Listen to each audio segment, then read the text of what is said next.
Welcome to Globespan. Today we will be discussing the perspectives on a particular question.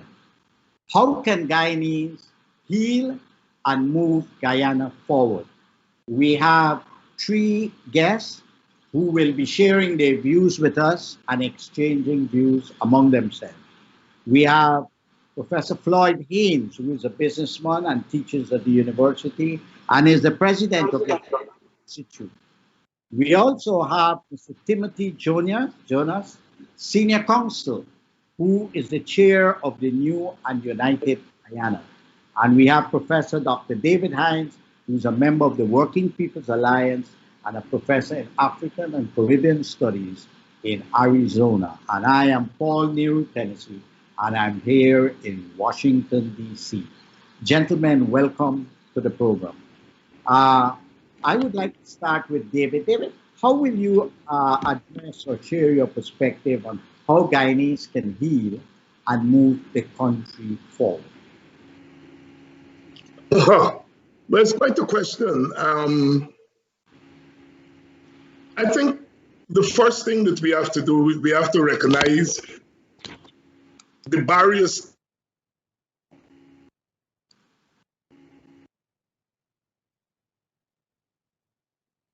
My reception is so bad. Yeah, we have a bit of a problem there.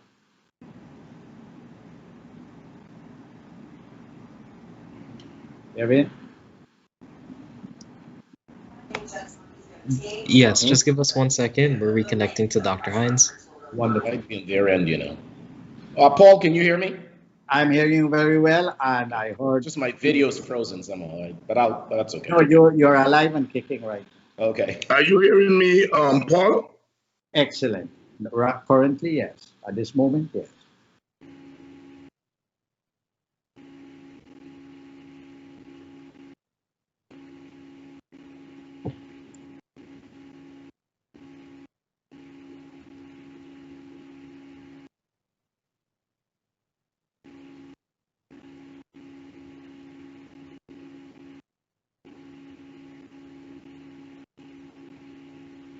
We're having technical difficulties.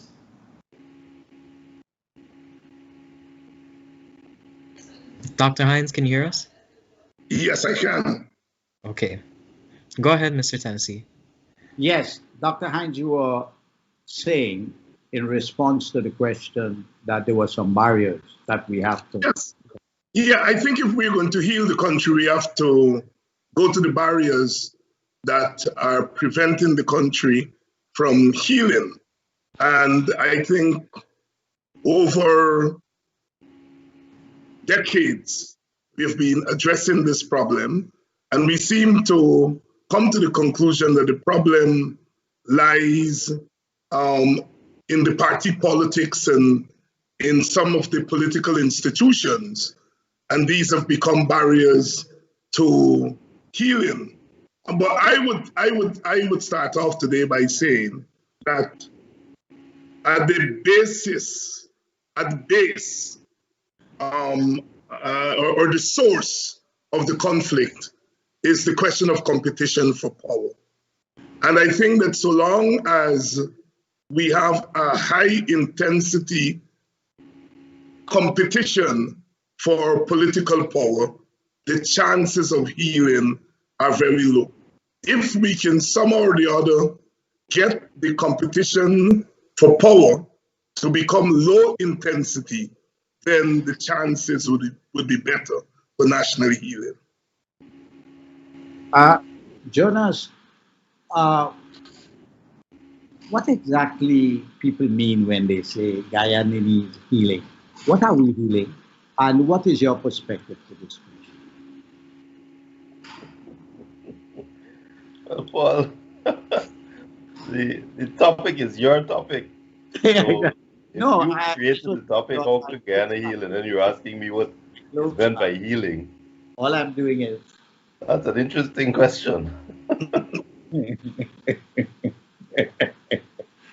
You're the attorney's senior counsel, and I know you always like to pose questions, so I took advantage of your profession to pose you that question.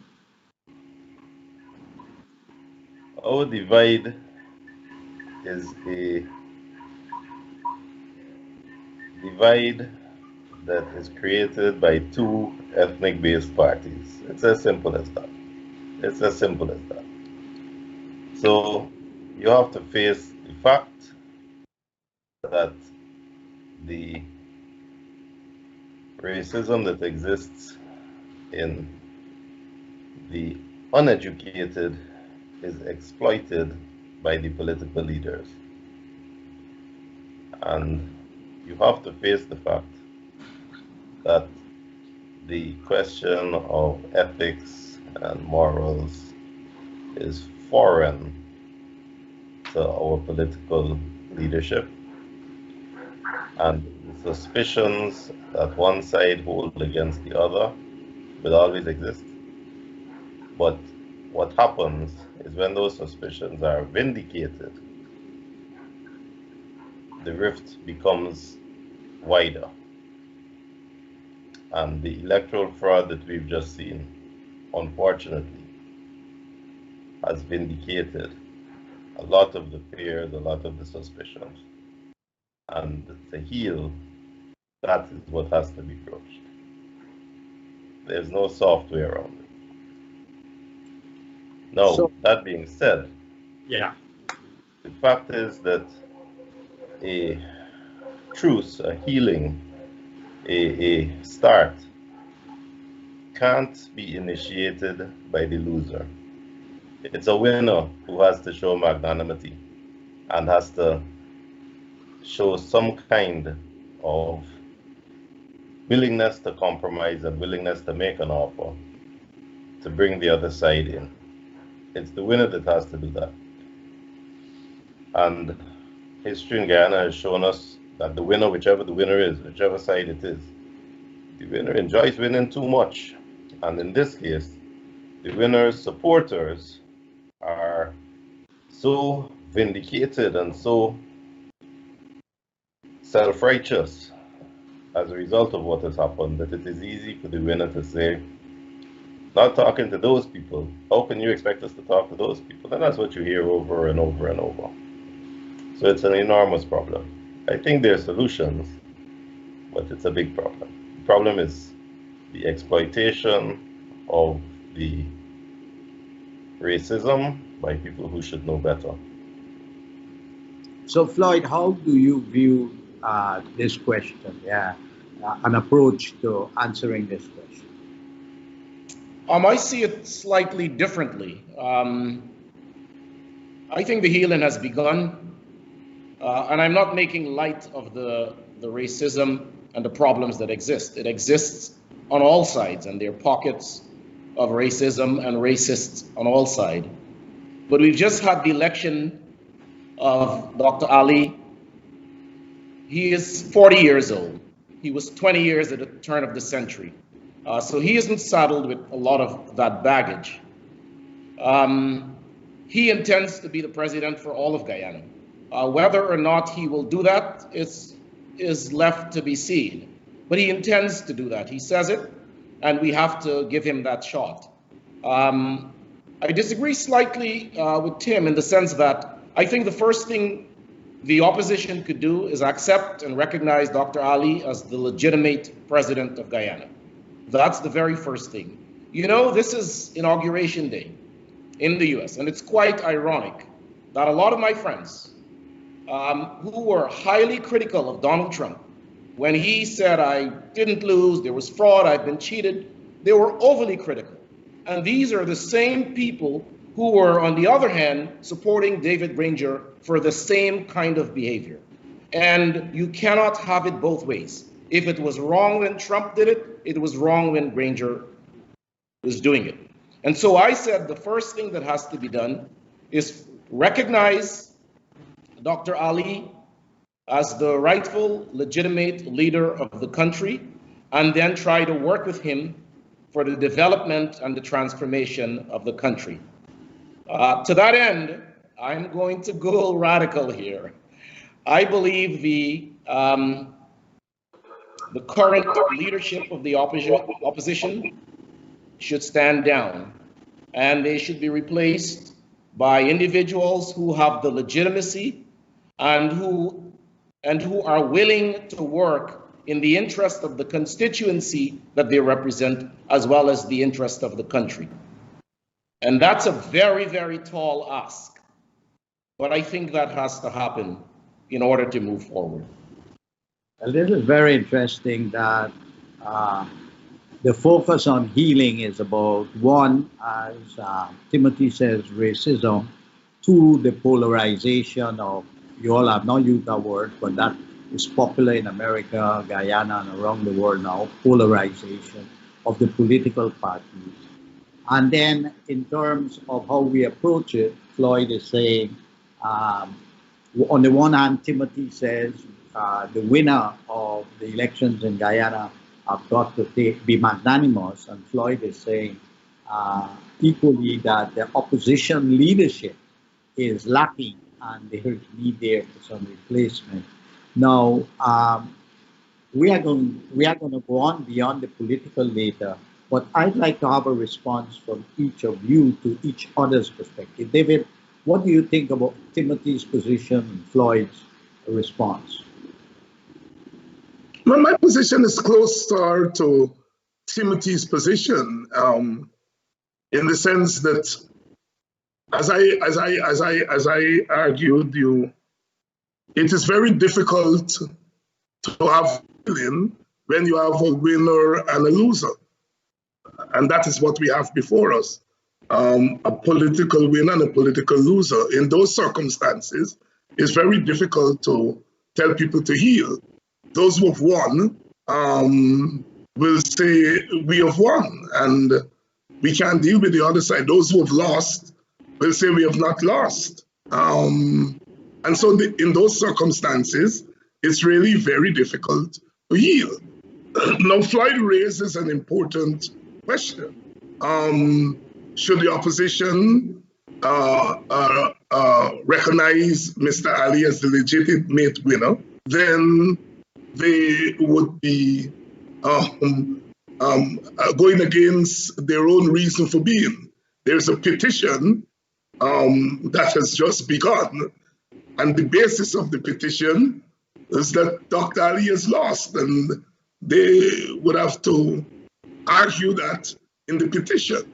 So I think we have to make a distinction between healing at the top and healing in the larger society. And I think healing in the larger society has to take into consideration all the factors. Ethnic groups tend to fight over three things. One, the distribution of resources. Secondly, the threat of disenfranchisement. And thirdly, the threat of dishonor to the group. And when winners win, they tend to be triumphalists. And in the process of being triumphalists, you're really rubbing the face of the losers in the sand, and that really gets to the honor of the group. And so it's not just the politicians at the top, but it's also the people at the bottom who see themselves as belonging to this particular group. So all that is happening right now, and that all that has happened since the election, I think makes it very difficult for any kind of healing. You can have a détente, as Floyd is proposing. Look, let's accept that Ali has won the election, and let's have a modus operandi at the top and hope that that filters down to the bottom. I think history has shown that that is not going to filter down to the bottom, because if the opposition were to recognize Dr. Ali, their own supporters will hang them high. In fact, their own supporters are already saying they're weak because they have not been confronting the government in an aggressive way.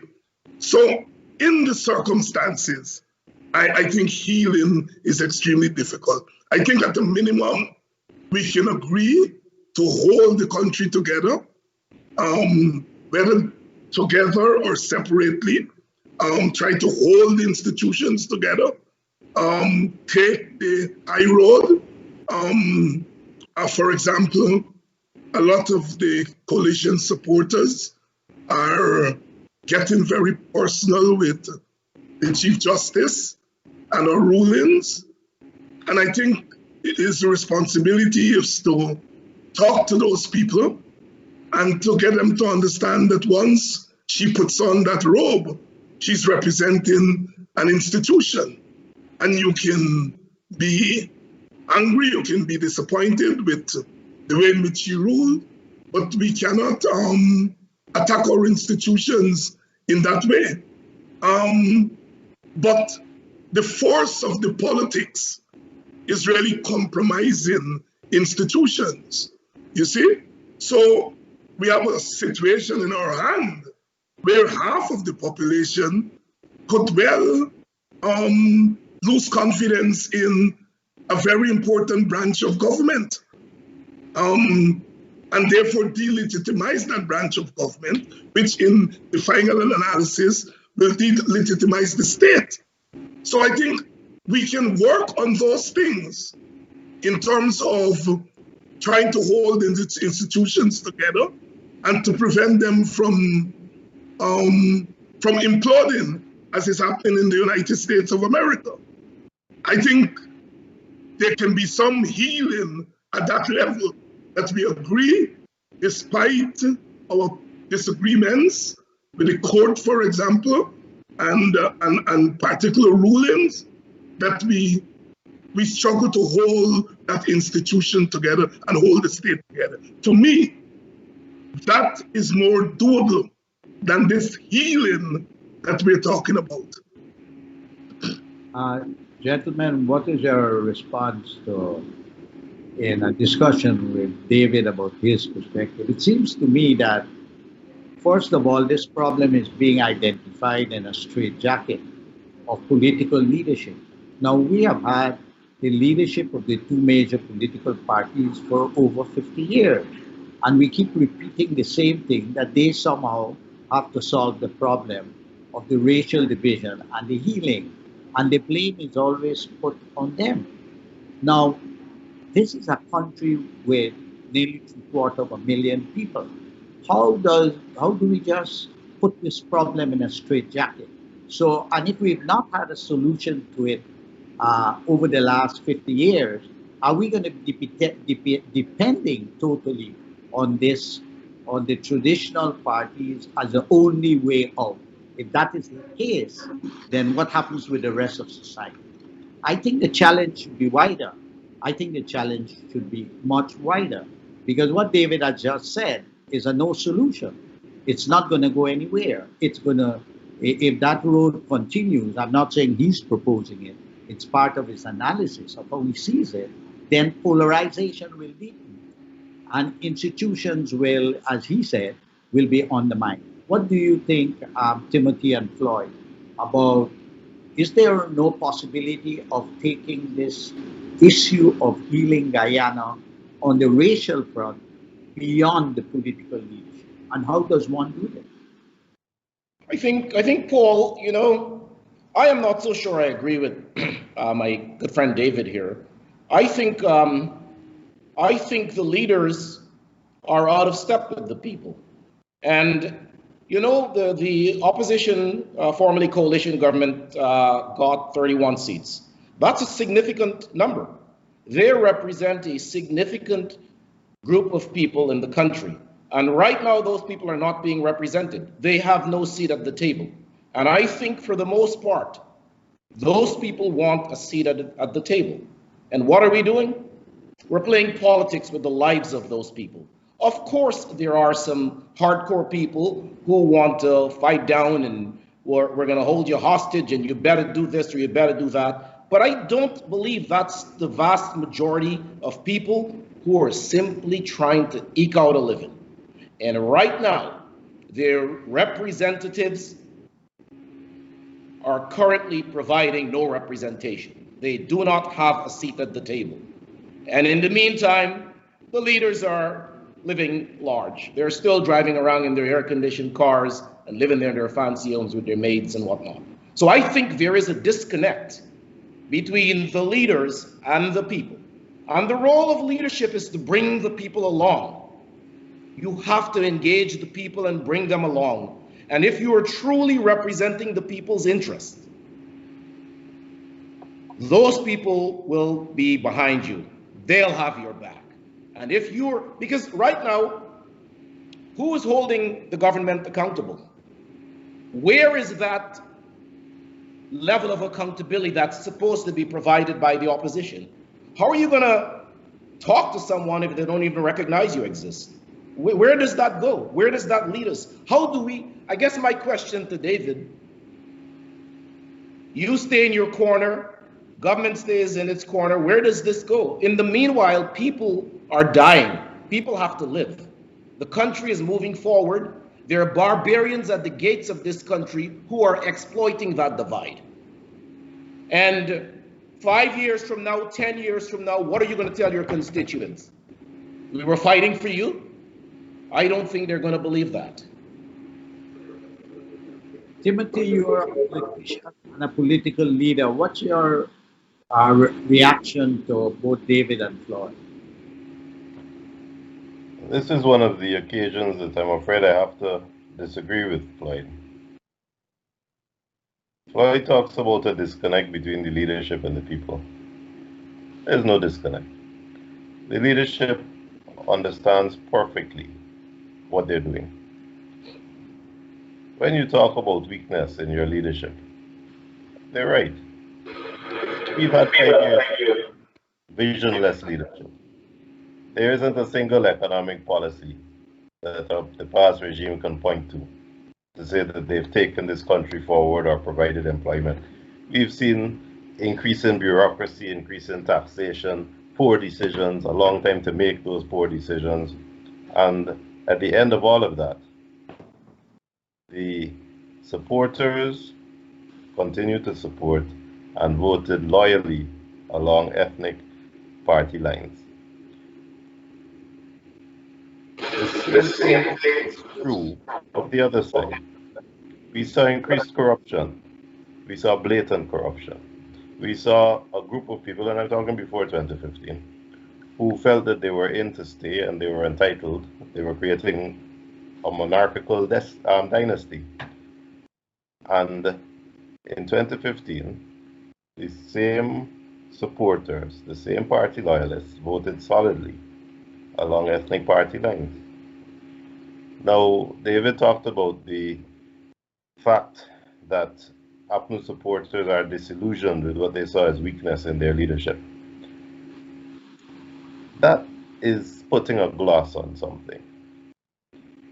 The APNU leadership were willing to destroy democracy in this country, to destroy the country. And what is pathetic is that the thing that stopped them is taking away their visas to go to another country. Now, if you are fighting a fight at those lengths and willing to go to those lengths, and that's all you're willing to risk, there's certainly weakness. And their supporters are certainly entitled to be vexed with them, because the ones who supported the cheating, well, if you're going to cheat and if you're fighting, fight. The ones who were supporting them based on ethnic loyalty, the ones who are disillusioned, the ones who are angry, if you have elections tomorrow, they'll all go back and vote exactly the same way they voted. My friend David, it'll go back tomorrow if there's an election and vote exactly the same way he voted. So let's talk about who's out of step with who and who's disillusioned and who's angry. The only thing that can save Guyana is when enough people recognize that if you support a party whose base, whose pillars are ethnic, then you are part of the problem. And Guyana's only solution is for enough people to reject support for any party that has that ethnic base and to find something else. As long as you have the majority of Guyanese, and when I say majority, more than 51%, who are willing to lend support to one ethnic-based party, as we've had throughout Guyana's history, we are in trouble, because that ethnic party will take all. I want to tell you something, Paul. We hear recently about the disgraceful Patterson and his jewelry. Now, I don't know if it's true or not, but Transports and Harbors, which apparently is the state entity that provided this jewelry, is run by a board. And if you had two PPP people on that board, if you had two PPP supporters, two individuals appointed by leader of the opposition, then Barajagio, sitting on that board would not have approved the expenditure of $500,000 for a bracelet. They would not have done it. Now, if anybody disagrees with that, I ask you please to tell me that you disagree, that you think two PPP individuals on the Transport and Harbors Board would have said solidly, yes, we approve $500,000 for a bracelet for this minister that we don't like. And further, we're going to keep it secret so the public don't find out. The shoe is now on the other foot. You have a board that is entirely now appointed by PPP supporters, people by PPP supporters. And if they go and buy a bracelet tomorrow, we'll never find out, unless the PPP loses an election. But if you have two APNU people on that board, there's no danger of any minister getting a bracelet. That's the only way healing can be done. When enough people realize we cannot support these ethnic-based parties, we must reject them because they are ethnic-based, not because one is better than the other or worse than the other, because they are both ethnic-based. When enough people can do that so that there's a minority government, we will have two APNU people on that board or two PPP people on that board, and there won't be any more bracelets. That's what we need. It's a simple, obvious solution. David, what's your reaction to Timothy's perspective? Well, it's a possible solution. I can't say that what Timothy is saying doesn't make sense. However, the study of countries historically and at the present, countries that are divided as Guyana, shows that that is a really long shot. It's an aspiration. And just as Floyd's proposal, which is recognize the party in government and let's move on, those things I think are aspirations. I think we have to recognize that our society is deeply divided and that the division is linked to the politics, the political institutions, the political culture, and we have a political arrangement, an electoral arrangement that feeds the divide rather than help to narrow the divide. And so therefore we go back to the old arguments. National reform, education, etc. But even those we have seen have to do with who is in power and who is not in power. So that is why I am proposing a minimalist approach to this thing, and that is to try to hold the state together, and then as we go along, we try to put some things in place to minimize the thing. Look, Guyana is no longer a normal country, a normal post-plantation society. With all of that oil, it means that Guyana has now become geopolitically strategic. Floyd hinted at that. it means that Guyana is not going to determine its own destiny as far as elections are concerned, that there are going to be external interference in the politics of Guyana. These things are given. We have to come to grips with the fundamental changes that have occurred. And so when we talk about ethnic healing, it has to be done against the backdrop of where Guyana is. And so that is what I'm saying, as far as ethnic compromise is concerned, because that is what I think is achievable. Not ethnic healing, but ethnic compromise.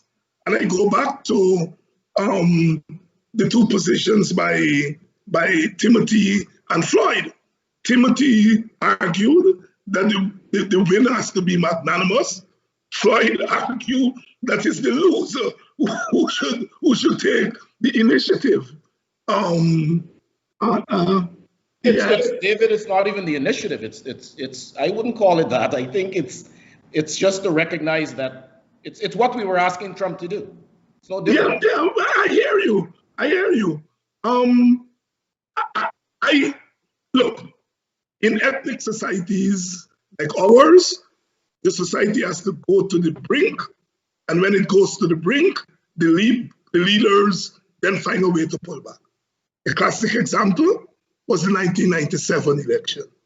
They went to the brink, and they were able to come to the table, and they came to a compromise.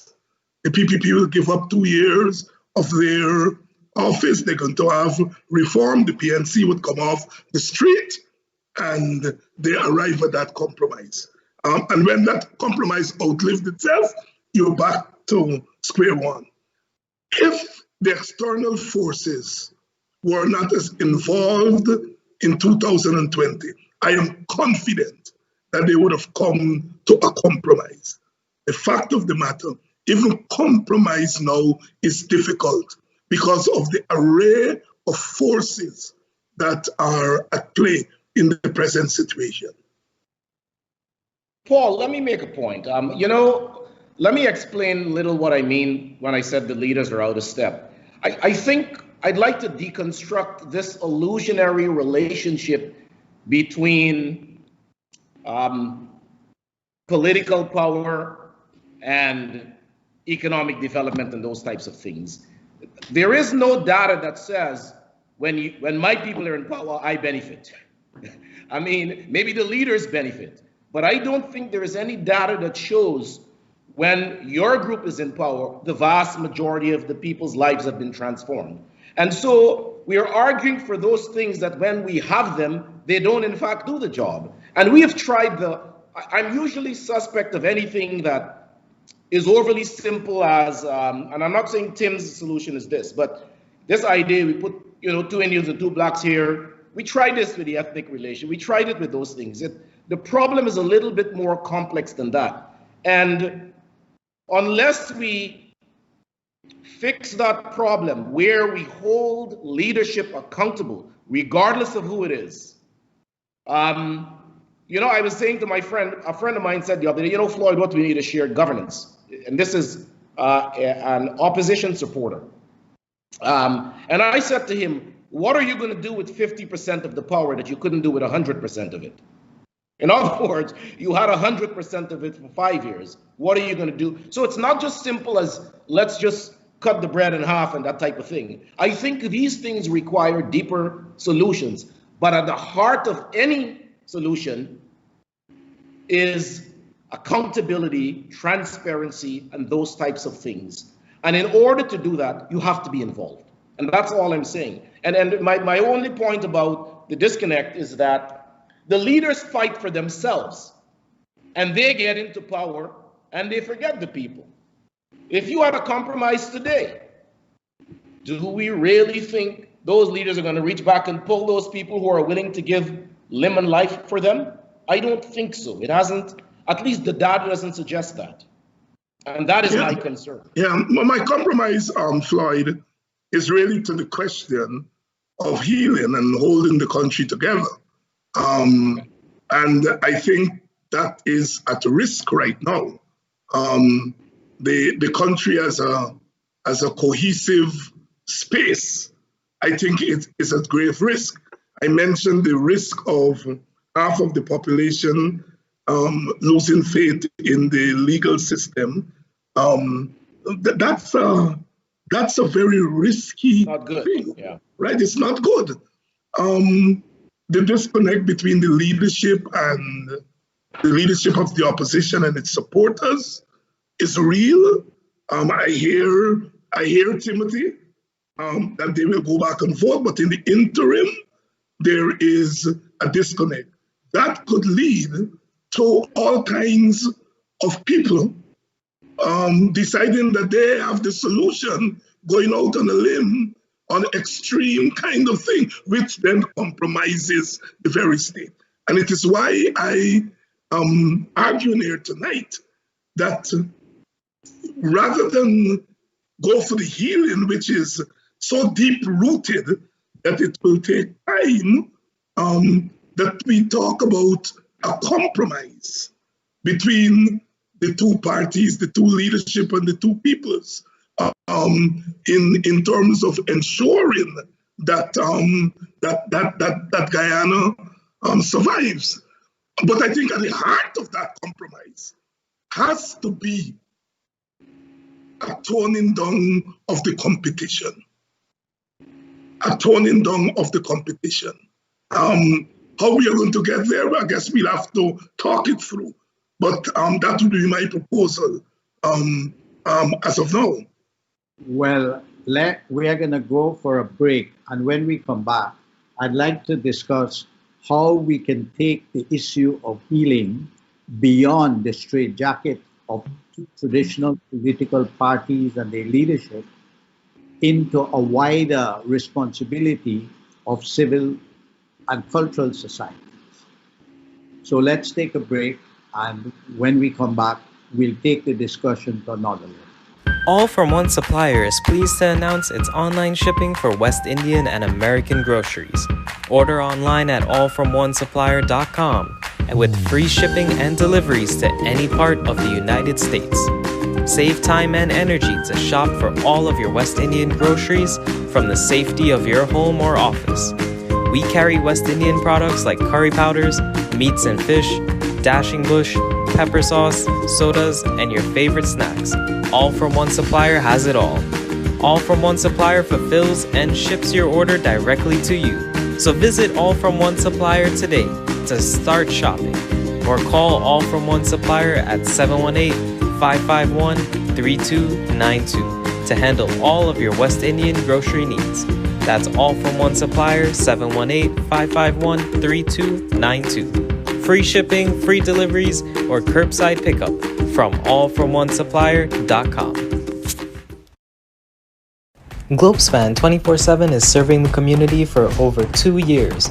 We hope that the programs have been of value to you as we continue to connect with the issues and politics that matter to you. Support Globespan 24x7 initiatives by logging on to globespan247.com. Click on Globespan 24x7 talk shows and make a contribution. Your contribution will help to build a better platform for the communities. On Globespan 24x7, you can also download the player for Roku TVs, Samsung TVs, and Android TV boxes. You could also download the Globespan 24x7 channel on your Android mobile phone. Support Globespan 24x7 and also support the companies that support Globespan, such as Travelspan and allfromonesupplier.com. Travelspan has low fares on American Airlines, Eastern Airlines, Caribbean Airlines, and JetBlue. Let Travelspan shop and compare prices for all 4 airlines. Guyanese now have choices, so book your preferred airline through Travelspan. Call Travelspan at 718-845-0437 for the lowest deals between New York, Miami, and Guyana. That's Travelspan at 718-845-0437. From Miami to Guyana, rates are as low as $186 one-way and $417 round-trip. Deals from New York to Guyana are as low as $191 one-way and $475 round-trip. And Travelspan is also offering shop and ship. So if you cannot travel, you shop and Travelspan will ship all your items for you. So call TravelSpan today in New York at 718-845-0437. In Georgetown, 227-1701. In Berbice, 337-4287. And in the West Coast Demerara, 269-0140. TravelSpan has several offices to serve all your needs, so call TravelSpan today. Globespan, and we continue this very interesting discussion on how Guyanese can heal and move the country forward.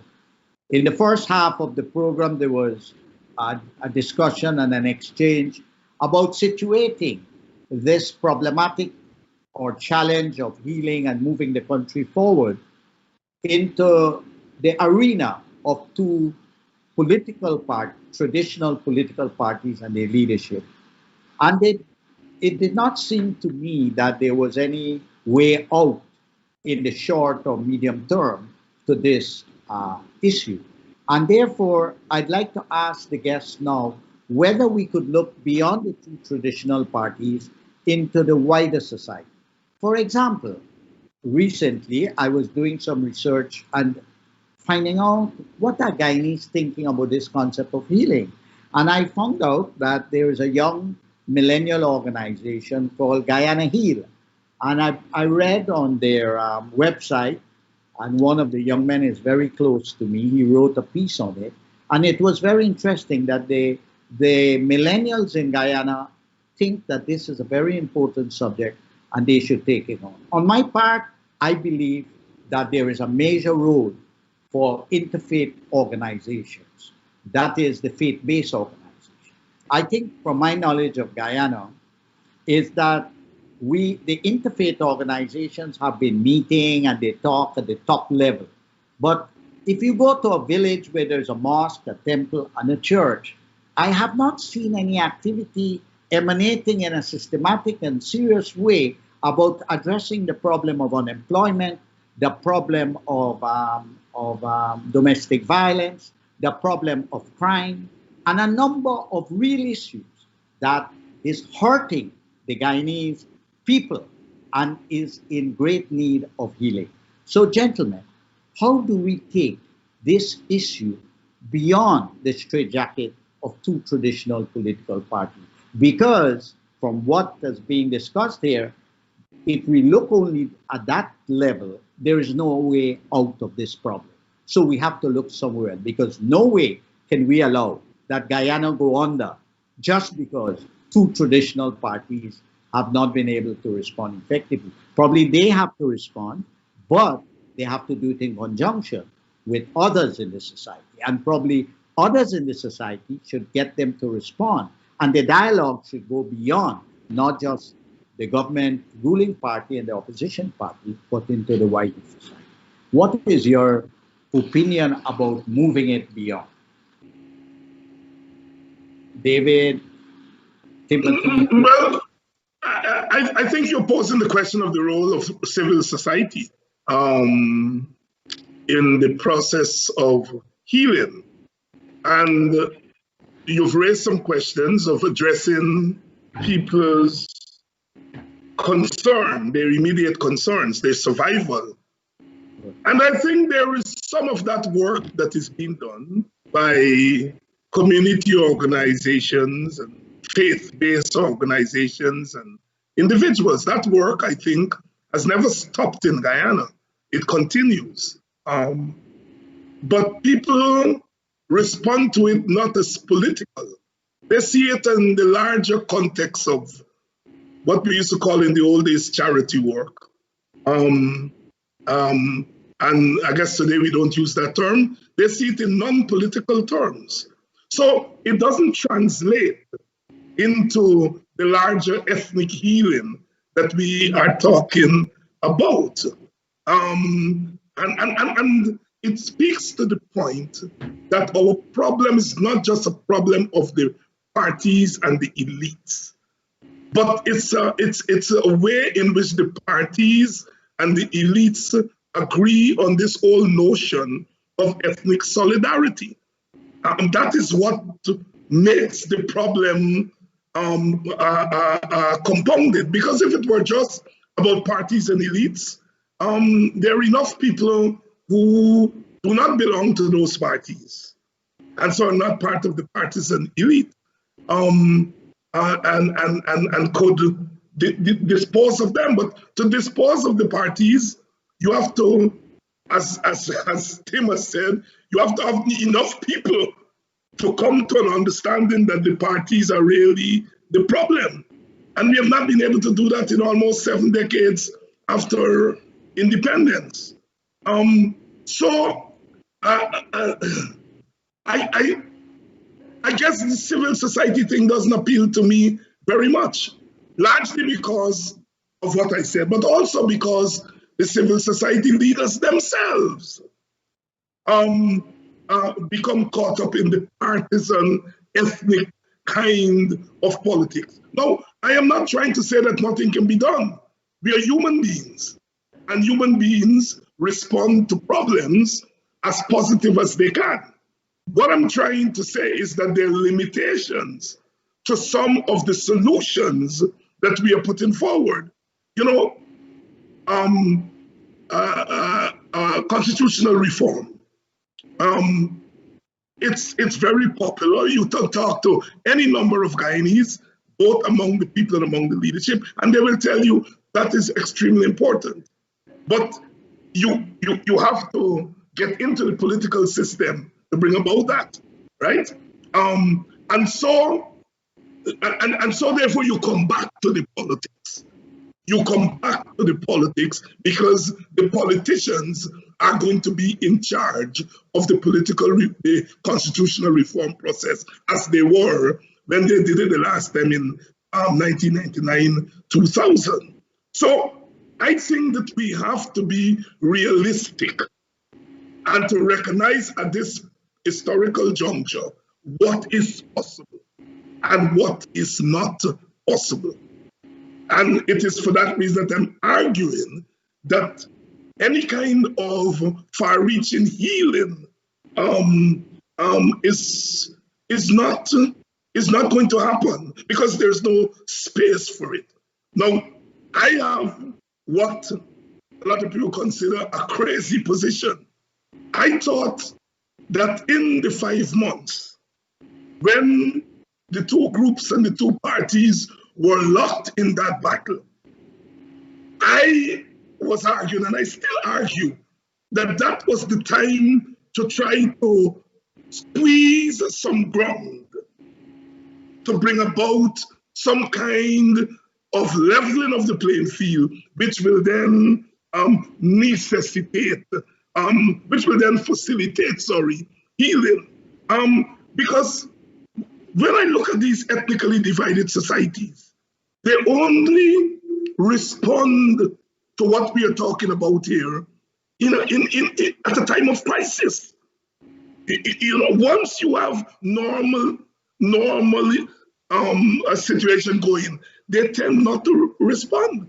And so when the society was pushed to the brink in those 5 months, I think we could have gotten something out of those two political parties, some space to do some things with healing. Unfortunately, the external forces were involved, and so therefore we didn't get anything out of that 5 months. Timothy, do you see any possibility of initiatives in terms of healing the real problems that affect people in the grassroots, this domestic violence, the crime, the joblessness? In the grassroots, the disintegration that is occurring, suicide, we have the highest rate of suicide and so forth.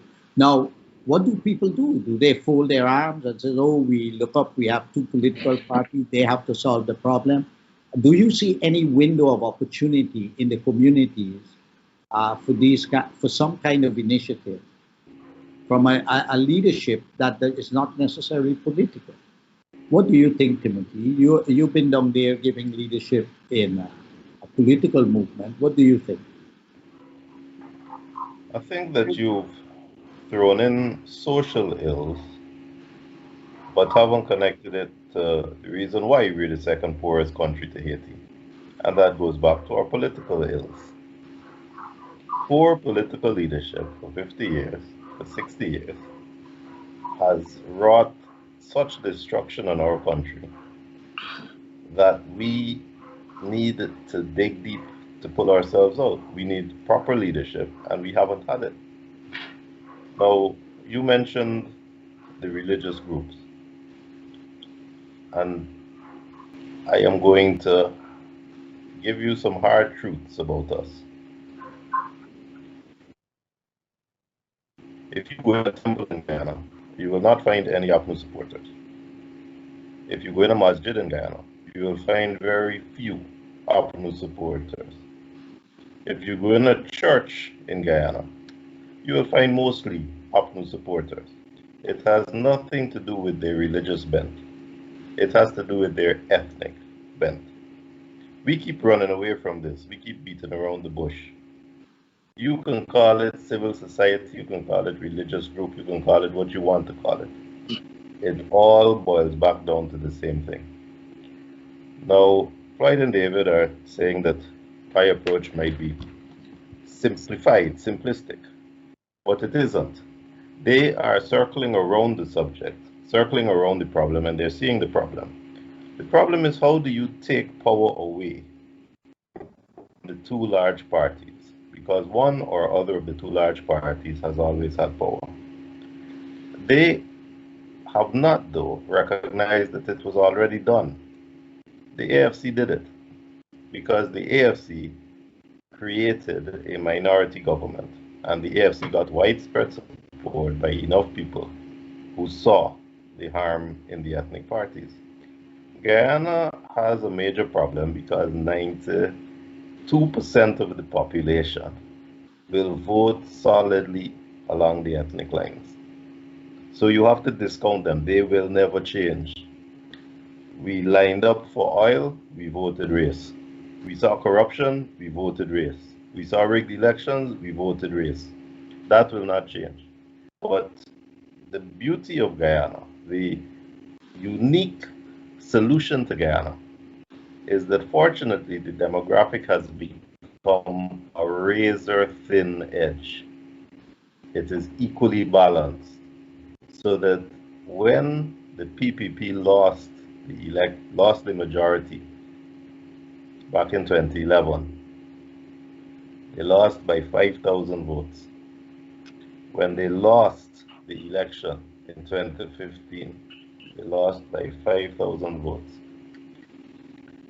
When Apnu lost the election in 2020, the total votes for Apnu and the third parties, people keep forgetting, nearly 15,000 people rejected both even after Apnu's mismanagement and still refused to vote PPP. PPP only won by 5,000 votes. You are talking of 10,000 people. That's not a lot. PPP lost by 1 seat in 2011, 1 seat in 2015. Apnu lost by 1 seat in 2020. It's a razor-thin edge. So when you say that it's impossible to take the vote, to take the power away from these two parties because 90% of the population supports the two parties, you're missing the most basic and most beautiful point, that they are so evenly balanced that there are already enough Guyanese voting here to remove it and put that balance of power in the hands of a small third party. And if that is done, when the Morar Harbor Bridge Board wants to buy jewelry, you, with your majority opposition, can legislate to have the two PPP members in that board. It can't happen. The bracelet cannot be bought because you will then have transparency. We talk about transparency, we say dig deep, we need solutions, but we're not talking about solutions. And I'm saying to you, I'm saying to everyone, this is the solution. This is what I will be fighting for until I succeed or fail. Because that is transparency, that is the solution, that is how to heal, that is how to remove the winner take all so that the stakes are not as high.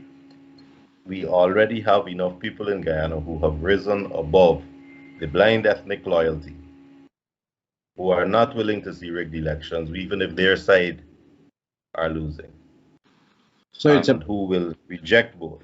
It reminds me a bit Can be about. done. It reminds me a bit about Trinidad, where the ethnic Afro and Indo groups are about balance. But what determines whether the election goes UNC or PNM is the East-West corridor with the French Creoles.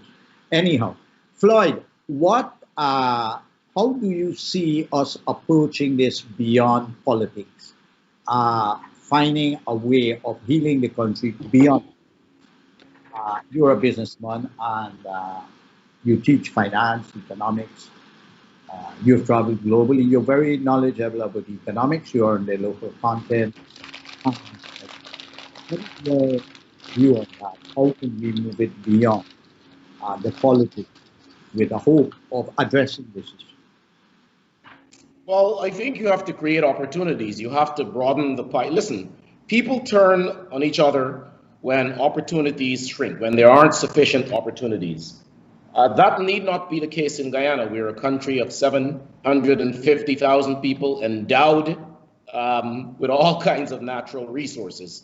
The question is, how do we manage that resources in the interest of all Guyanese? And that is why I'm suggesting, and I think Tim is absolutely right, all and sundry has to have a seat at the table to make sure that those resources are managed in the best interest. If you simply walk away or boycott, then you leave it entirely up to the other side and you're back to square one. And Tim's point is spot on because, and this is why the boogeyman of race, although it exists and it is significant, there is a vigilant middle in Guyana that is prepared to hold both sides accountable. And that's why I thought,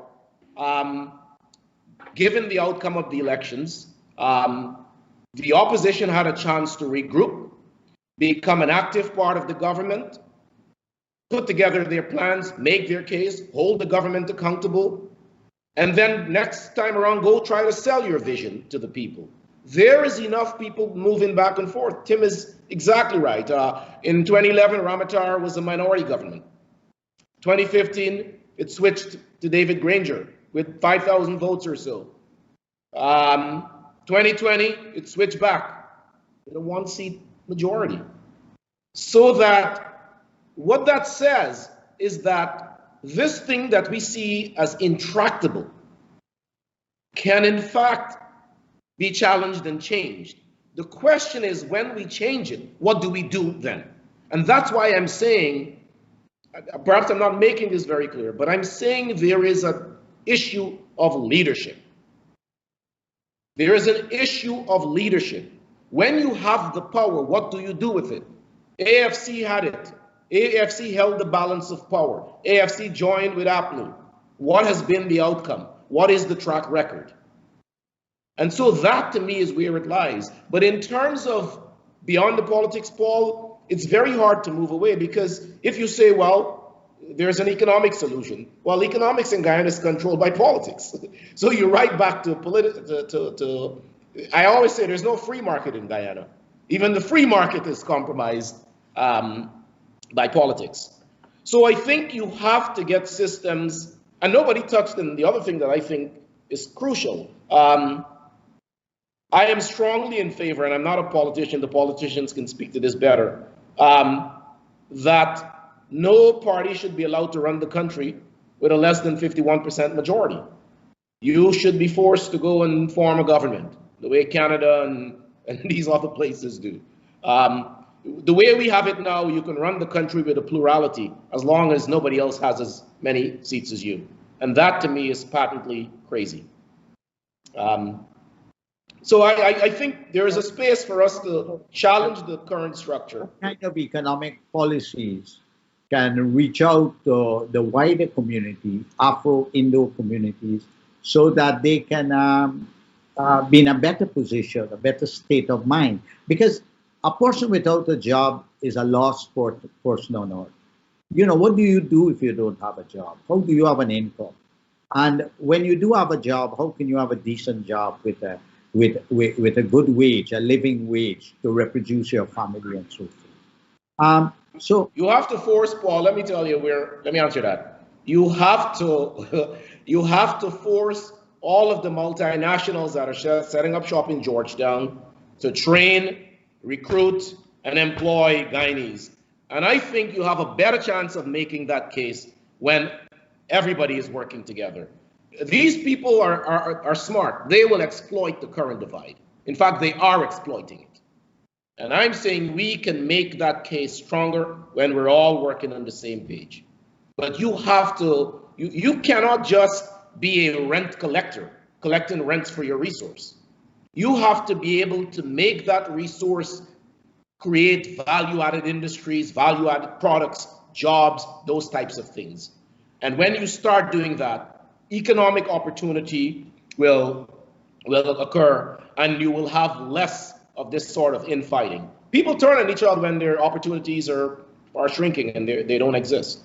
It's not, I'm not at all, don't have anybody call me and say, Haynes said that if we solve the economics, everything is going to be fine. I'm not saying that. But I'm saying it sort of helps to mitigate some of the problems we're having. I think economic development, if it reaches, it's not trickle-down economics, but trickle-up economics, and it helps people in the grassroots, that it creates a better environment to address all the issues, racial issues, domestic violence, crime, suicide, and so forth. The other matter I'd like to raise is the question of institutions. We speak of the political parties. The political parties themselves have a serious problem that is linked to the Constitution. I have never supported that Constitution because it was born in the 1978 referendum, and it enthroned party paramountcy and leadership paramountcy. And it's a constitution I think should be thrown out. It should be recalled and replaced with a referendum for a new constitution, for more participatory government. But that constitution says very clearly, and I participated in 2 elections, that the leader of a political party is who you're electing. The leader is the representative on the list. The leader determines who goes to parliament, who doesn't go to parliament, who doesn't leave. You're not really voting for a political party. You're voting, you're giving all the power to an individual. Now, that is one example of an institution. The other thing is the judiciary. And here in America, we have the problem also. They talk about the separation of government, the judiciary, the executive branch, and the legislative branch. During Bill Clinton time, there was this in the vocabulary or the lexicon of study of government in Washington, D.C. and America, we spoke about gridlock. Gridlock is when a president gets elected, but he loses the House and he loses the Senate. And so it's difficult to negotiate policy. And then Clinton came up with this brilliant idea of triangulation, where he tried to embrace or incorporate the policies of the Republican Party in order that he can get support to promote some of his policies. Today, what I hear in Washington repeatedly are 2 words: polarization and healing. Now, in Guyana, it seems to me, even though this is the richest country on earth, and we perhaps one of the poorest on earth, that we seem to be facing the same challenges: polarization and the talk of healing. What's your response to that? How does the world have such a reaction? Yeah, because both in the United States and in Guyana, we ignore the core issues. America substituted American exceptionalism, democracy, and all those righteous sounding terms, and they serve as a mask for what was going on inside of America, and even behind the very laws themselves, the very Constitution itself lends to an authoritarianism that has come through. I think one of the mistakes they made there is that, and in Guyana, we did the same thing. I mean, when the PNC was in office, they used socialism to cover all the other things that was going on. And after the PNC left office, we are now using democracy. And so those things, those things cover the real issues in the society. And that is why both societies can arrive at the same situation at the same time. So I think that is something that we have to be very careful about. We have launched into this crusade for democracy in Guyana, and everything is put under that. The fight in the election was because of rigging, because of a lack of democracy. The 5 months for me in Guyana was really a culmination of 60 years of real neglect of dealing with the real issues in the society, as we are talking about here. But I'm not saying there wasn't rigging or democracy wasn't challenged. Don't get me wrong. I'm not saying that. But to reduce the election that lasted 5 months in a society to that, I think is really covering the real fundamental issues that all gathered in those 5 months. In America, the real fundamental issues is gathered in 2 months, from November to January. In Guyana, the long period was engendered by the struggle, the intense struggle, a zero-sum struggle. In America, the Constitution gave them 2 months. At the end of the day, in those periods, we saw the culmination of everything that is wrong in the society. The Americans were able to pull out of it because they have more matured institutions and so forth. In Guyana, we have not pulled out of it. August 2nd came and we changed governments, but we are no more closer to solving the problems which arose in those 5 months than we are today. And so it is why I'm arguing that we have to set ourselves doable standards. I didn't mean to trivialize Tim's thing about power sharing. I cut my teeth on that. The thing is that it's not sustainable. The United Force came in as a third party, was effective for a point of time, and then it went on. The WPA came in, the same thing. David, this third party, the final analysis is not sustainable because there are not enough people in the society to sustain them. David, we have to take a break now. You are a host of television, so I know you know the break time. You have to obey the break time. We have to take a break now, but there are 2 points we have to look at. We have to look. You made a point that the reason why the U.S. survived is because they had matured institutions. I think we should discuss institutions when we come back. But I want to just make a comment that today I heard a commentator said on television that the reason why America has a problem is because millions of people in America who never ever did recognize the government of the United States since the end of the Civil War. So we're talking. Cannot travel due to COVID? Then treat yourself or your loved one with a gift. Purchase it online, then let TravelSpan Shop and Ship take care of the rest. TravelSpan is now offering a shop and ship program to Guyana and Trinidad. Cheap rates plus tracking and multiple offices in Georgetown, West Coast Demerara, and Berbice to take care of your package. Treat yourself and ship your Christmas gifts early this year. In Guyana, 227-1701, and in New York, call 347-238-2201. That's 227-1701. And in New York, 347-238-2201. Let TravelSpan and Globespan take care of your online shopping.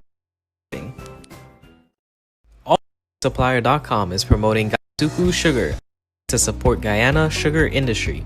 Purchase your Gaisuku sugar from allfromonesupplier.com along with your West Indian and American groceries. Purchasing Gaisuku sugar is a good fate gesture to help restore the sugar industry. AllFromOneSupplier.com has free shipping and delivery, and we ship to all states and free deliveries in New York. Log on to AllFromOneSupplier.com or call 718-551-3292. AllFromOneSupplier.com or 718-551-3292. TravelSpan has low fares on American Airlines, Eastern Airlines, Caribbean Airlines, and JetBlue. Let TravelSpan shop and compare prices for all 4 airlines. Guyanese now have choices, so book your preferred airline through TravelSpan. Call TravelSpan at 718-845-0437 for the lowest deals between New York, Miami, and Guyana. That's TravelSpan at 718-845-0437. From Miami to Guyana, rates are as low as $186 one-way and $417 round-trip. Deals from New York to Guyana are as low as $191 one-way and $475 round-trip. And TravelSpan is also offering shop and ship. So if you cannot travel, you shop and TravelSpan will ship all your items for you. So call TravelSpan today in New York at 718-845-0437. In Georgetown, 227-1701. In Berbice, 337-4287. And in the West Coast Demerara, 269-0140. TravelSpan has several offices to serve all your needs, so call TravelSpan today. Globespan 24x7 is serving the community for over 2 years. We hope that the programs have been of value to you as we continue to connect with the issues and politics that matter to you. Support Globespan 24x7 initiatives by logging on to Globespan247.com. Click on Globespan 24x7 talk shows and make a contribution. Your contribution will help to build a better platform for the communities. On Globespan 24x7, you can also download the player for Roku TVs, Samsung TVs, and Android TV boxes. You could also download the Globespan 24x7 channel on your Android mobile phone. Support Globespan 24x7 and also support the companies that support Globespan, such as TravelSpan and AllFromOneSupplier.com. Welcome back to Globespan. We are here discussing a very interesting subject, a subject that is on the minds of people globally, here in America and around the world. But we are specifically dealing with the subject of healing and how Guyanese can heal and move the country forward. There are a number of issues that emerged from the discussion just now. One is we have to examine and look at what possibilities there are for us to advocate institutional reforms that can facilitate healing in the country. The second thing is I am wondering, how is it that both the opposition and the government agrees regarding the Venezuela border problem, that there is no way that we are going to cede a blade of grass to Venezuela or any country to the 85,000 square miles of our homeland. They agree on that. They even have agreed on the strategy in the World Code. Why then can't we agree in Guyana between these two famous political parties? Why can't we agree on a strategy to address the problem of unemployment, race, domestic violence, crime, suicide, and so forth? So, gentlemen, why? This is what I'd like to ask you. And why and how? Why this is not happening and how can we, what can be done by Guyanese to do something about it? Timothy, let me ask you first. It all boils down to what we're talking about. Your analogy isn't a good one, I'm afraid, Paul. Guyanese are patriots. So, Jack Dew is a patriot. Ramatar is a patriot. Granger doesn't love Guyana any less than those two gentlemen. They're all patriots. They all love Guyana. So when Venezuela comes along or the Surinamese gunboats come along, there's only one response. And in fact, history will show, even in terms of internal politics, in terms of internal policies, PPP did not disagree with the nationalization movement and the move towards socialism. They did not disagree with the economic model. So even in terms of internal economic policies, there hasn't been a great divide. What's happened is that when you are not answerable to the people, you don't need to be afraid of them, and therefore you can impose hardships on them and continue to run the country. So Barnum was not afraid of the people because he was going to rig the elections and continue in power. So it didn't matter that he destroyed the economy doing it because he stayed in power. He couldn't be voted out. To a lesser extent, because of their demographic majority from 92, the PPP could not be voted out, and because of the memory of Barnum. So even though the corruption was there, and the corruption certainly grew after the demise of Jagan, they were going to win every fair election until the corruption got so bad that enough of the support went to a third party. And it brings me back to what Floyd raised. Floyd made the point well. He said, AFC did indeed demonstrate to the country how thin that majority is that the PPP enjoyed. They removed it, and they created a minority government. David Hinds was more negative, more judgmental. He was more dismissive. He said the UF couldn't do it as a third force, WPA couldn't do it as a third force, and AFC failed as a third force. Couldn't sustain it, not do it, sustain. None of those third parties carried a majority in parliament like the AFC did. The AFC is the only one, and Guyana's demography balanced out under the AFC. It was the first time. So that the AFC was the only one that carried that swing. And to my personal regret, I at the time did not see the personal failings in the AFC leadership, that they did not have the vision, the competence, the wherewithal to make the use of that swing vote that they had. And if you think about who those individuals are, you may well agree with me. But with a swing vote in Parliament, everything that you are talking about can be done. And that is why I want to go back to Floyd's statement, which to me hits the nail on the head. And the whole of Guyana should be talking about, because I think the whole of Guyana recognize you can have a minority government and a majority opposition in Parliament. The conversation needs to be, what can you do with it? What can be done with it? And I would like that conversation to have a groundswell and carry on for 4 years, so that when enough people, enough Guyanese see what an independent parliament can accomplish, it becomes a done deal.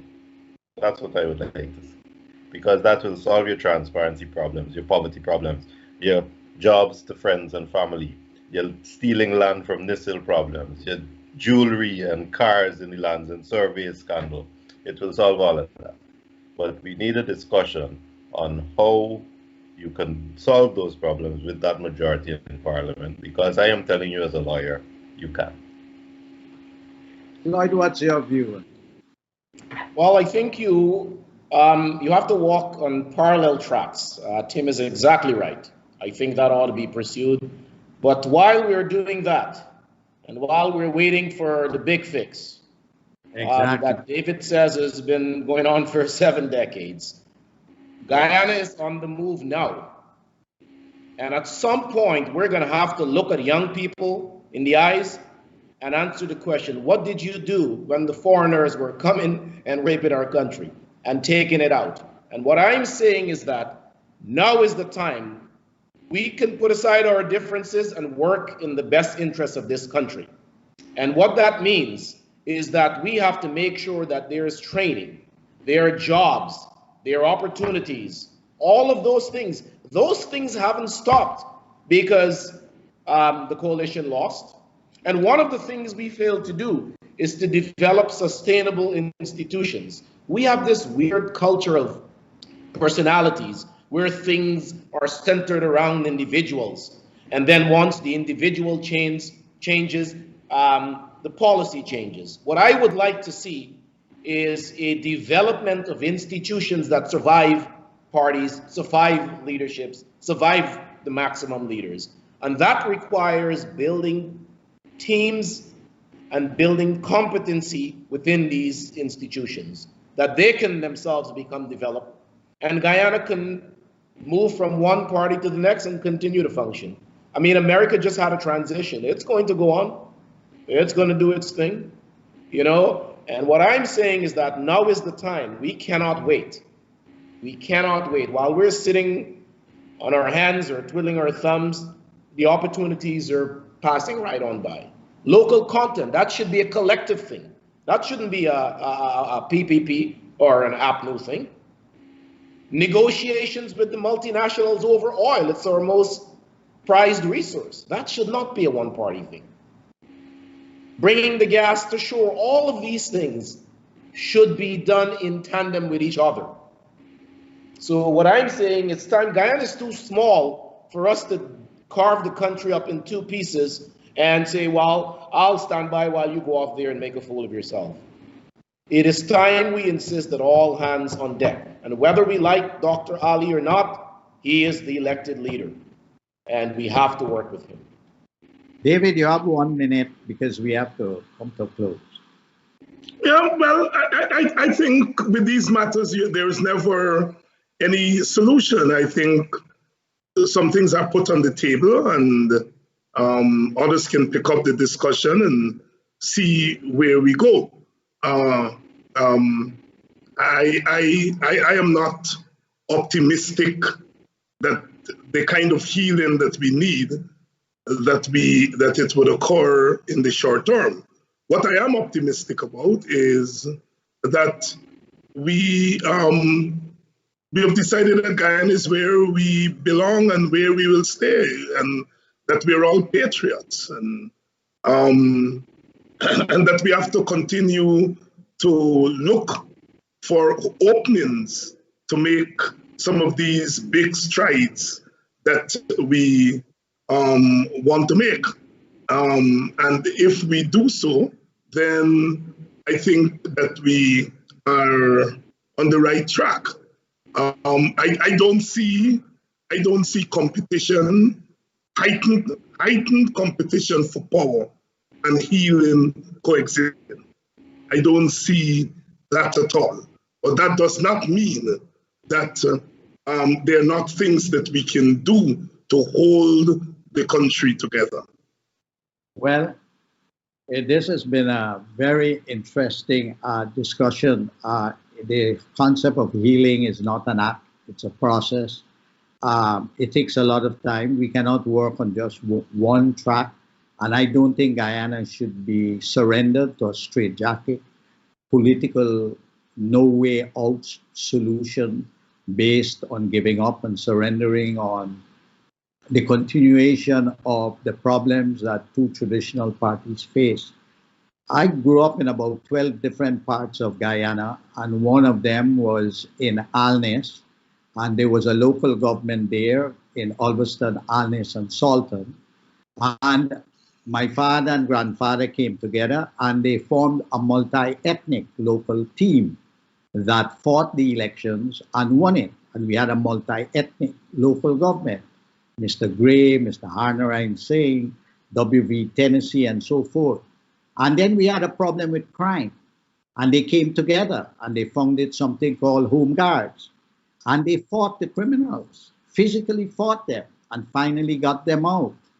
So when we had the racial problems in the 60s and people were coming from outside and trying to put things on the other ethnic group homes to catch it afire, we set up barricades at the entrance of these villages.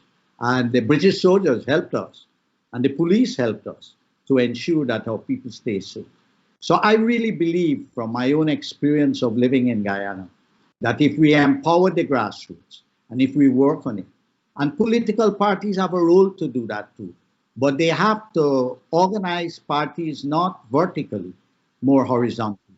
So, gentlemen, I hope that we could come back to this subject another time, but I think in America and in Guyana, what is on the lips of a lot of politicians and commentators are two words: polarization and healing. And I look forward to that Guyana somehow will find a way forward and that we'll be able to move Guyana forward. So until next time, I'm Paul New, Tennessee for Globespan. Thank you, Paul. Thank you, Tim. Thank you.